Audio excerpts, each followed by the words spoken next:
Hello সবাইকে। আমরা যাচ্ছি আমাদের ডান্স প্রোগ্রামের জন্য মেডিকেল কলেজে। যেই কারণে আমরা এখানে দাঁড়িয়ে রয়েছি, বাসের অপেক্ষা করছি। বাস একটু আগেই জাস্ট বেরিয়ে গেছে, মানে আমরা ঢুকছি আর বাস বেরিয়ে গেছে। সো সেই কারণে দাঁড়িয়ে থাকতে হয়েছে, বাস আসবে তারপরে যাব।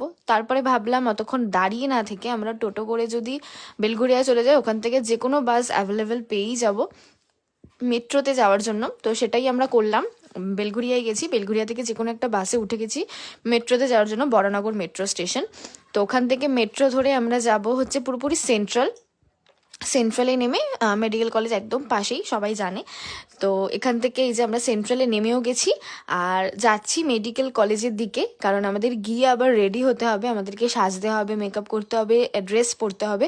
সেই কারণে একটু আগে আগে গেছিলাম। আমাদের প্রোগ্রামটা অনেকটা, মানে আমাদের নাম্বার যেটা অনেক লেটে ছিল, যে আমাদের ডান্সটা যখন হবে অনেকটা লেটে ছিল, আমরা একটু বেশি তাড়াতাড়ি চলে গেছিলাম, আর একটু পরে গেলেও হতো। আসলে ভয় পাচ্ছিলাম যদি রেডি না হতে পারি টাইমে ঠিকঠাক করে, সেই কারণে আমরা আগে আগে চলে গেছিলাম। তো এখানে আমরা সবাই মিলে রেডি হচ্ছি, আর এই যে আমরা রেডি হয়ে গেছি। আমরা জিন্সের ওপরে শাড়ি পরেছিলাম, একটুখানি স্টাইলিশ টাইপের লুক ক্রিয়েট করেছিলাম, বিকজ অনেকগুলো নাচ ছিল এরকম যেগুলো একটুখানি হিপ হপ টাইপের নাচও ছিল, আবার কিছু কিছু নাচ ছিল যেগুলো একটুখানি ক্লাসিক্যাল টাইপের। তো যেই কারণে আমরা দুটো মিক্সিং করেই পড়েছিলাম। তো নেক্সট ভিডিওতে তোমাদের সাথে আবার দেখা হচ্ছে, ততক্ষণের জন্য টাটা।